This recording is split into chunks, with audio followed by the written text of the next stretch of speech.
The Use and Abuse of History is an essay within Nietzsche's book, Untimely Meditations.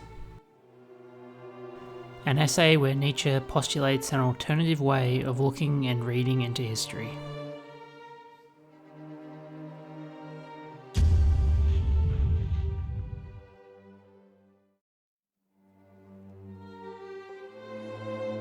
In this chapter, Nietzsche first describes how man will often feel envious when he gazes upon a herd of beasts. This is because the beast lives unhistorically, in that it is constantly going into the present with no past. Nietzsche states that the beast conceals nothing. At every moment it seems what it actually is, and thus can be nothing that is not honest. Compare this to humans who carry the increasing weight of the past with them. Not only that, we are filled with anxiety and fear about things to come. For humans, unlike the animals, live historically. When we do experience happiness, both in the smallest and greatest happiness, there is always the power of forgetting. People who cannot leave themselves behind and forget the past, even for a moment, will never know what happiness is. We therefore need to know when and what to forget, and to remember. An ability Nietzsche coins as plastic power. This power allows humans to remember painful moments enough to grow and learn, but not enough to be incapacitated by a single misfortune. Or alternatively, the power to remember enough that we don't become numb, of seeming uninjured by grave misfortunes or even our own horrendous actions, therefore apparently lacking a conscience.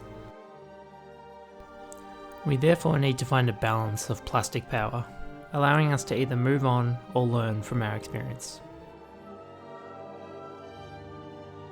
Nietzsche concludes that the unhistorical and the historical are equally necessary to the health of an individual.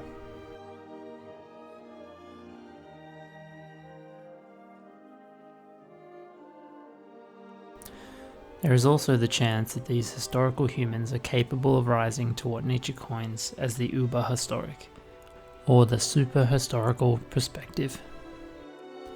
The super-historical is attained via the in-depth knowledge of history. This can be dangerous, as it can result in these people believing the world, and all the actions within it, happen purely via chance. This person might not want to participate in such a world.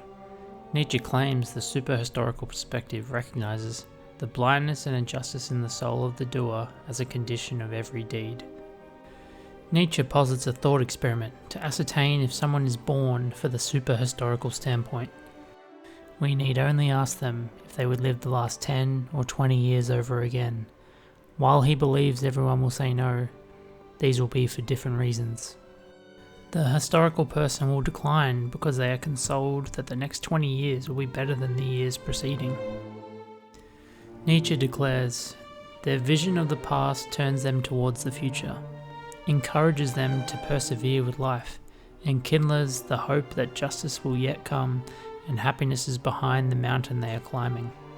They believe that the meaning of existence will become clearer in the course of its evolution.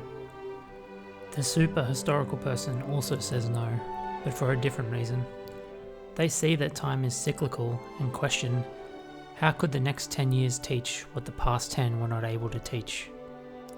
Feeling that the past and present are one and the same, therefore opting out of a raw deal. It is the no of the super-historical man who sees no salvation in evolution, for whom the world is complete and fulfills its aim in every single moment. Why should I live in history, huh? Well, someone once told me time is a flat circle. But let us leave the super-historical to their loathing and wisdom. Let us continue to unearth the knowledge contained in history and how it can benefit or hinder mankind.